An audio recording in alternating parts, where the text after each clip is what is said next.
With springtime finally here and warmer weather, we have some updates to make to the coop. So let's get into it. But before we do that, let's let out the girls.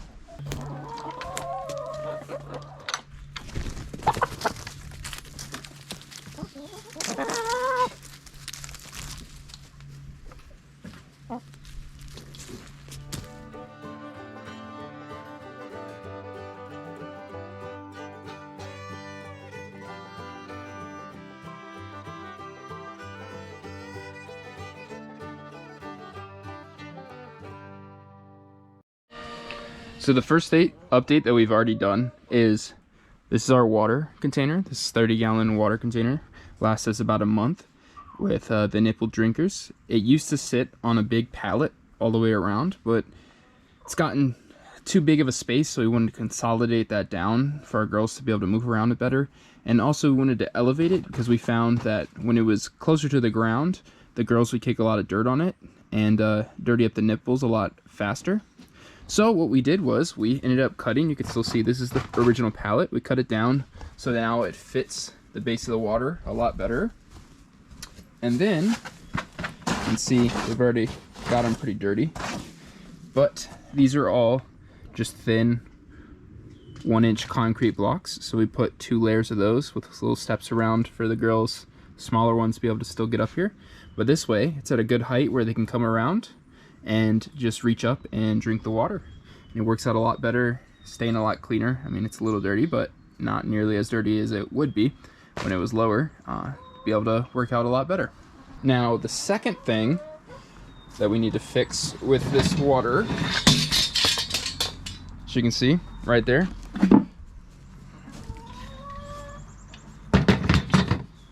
so these water drums are actually just can be used for anything, chemicals or anything. You just buy them online, you get them shipped to you, but they come with these nice metal rings that latch on the lid completely so that it gives you a nice seal. Now the problem with that is that we found with the changes in weather in the springtime, being really cold in the mornings, hot in the afternoons, and cooling back down again at night, that temperature change creates a vacuum in here, which sucks this lid on here, especially when it's strapped on with the metal.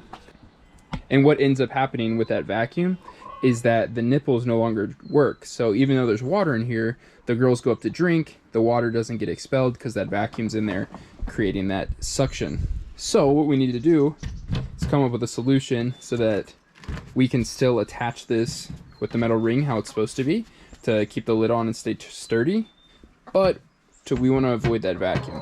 So I've been thinking about it, and the best thing I think we can do is just to drill a hole or two just to let some airflow, and we want to keep it as small as possible so debris doesn't get in there, but we want to get that airflow in there so the vacuum can't happen.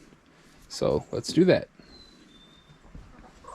Now, something you want to keep in mind when doing this is you don't want to drill with the lid still on the container with your water, because there's going to be little shards of the plastic lid when you're drilling that are going to fall down, and you don't want it to fall into your water. So you want to take the lid off and drill it on a different surface so that you can catch all those plastic pieces before putting the lid back on, so they don't end up in your water and subsequently in your chicken's mouth. Alright, so you got the lid off the drum. We got our drill here with the drill bit. Going with a 3/16 bit for this because it's a decent size for it. It's going to make a big enough hole and still stay small enough to not let any debris. And so I'm just going to go ahead and just drill a hole right in the middle.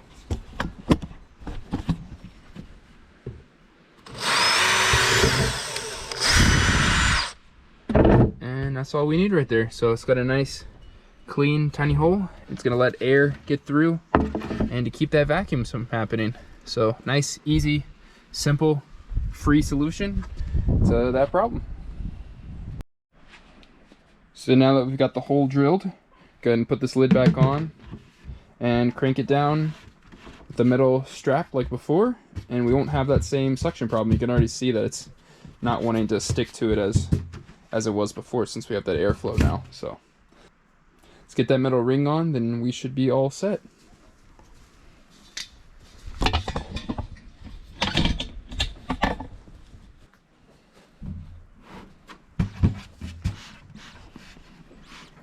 you can hear the air can come in and out of here now. Nice and secure and nice and tight. Now that lid's not going to fall off how we had it before. It was falling off. Girls were knocking it off because they like to jump up there. So glad that we got that secure now, and they shouldn't have the problem. Water works fine, so we're good to go there. All right, so now that we've got our water problem updated and solved, brings us to our last item to get done today, which is taking off this tarp. So this tarp is actually two parts. So it's the first half here that goes around the back, and the second half that goes around the other side and meets in the back. So today we're going to take it off in stages, just to let the girls acclimate to the temperature a little better and not be such a drastic change. So we're going to take this right half off. And the reason we're going to do that is we put it up in the winter to stop airflow, stop snow from getting in there, to keep them nice and warm and draft free. But now that it's nice and sunny and warmer outside, we can go ahead and take that off, let them get a little bit more airflow, acclimate to the springtime temperatures a little better, and now that the weather's nice, they can enjoy it too. So we put this on here with these bungees, and the reason we did this is because, one, super easy to put on, but also knowing that we're going to take it off throughout the year, super easy to take off. So all we have to do is go around, pop all these bungees off, and then we'll be good to go. So let's go ahead and start doing that, and I'll show you what the run looks like without the tarp on it as well.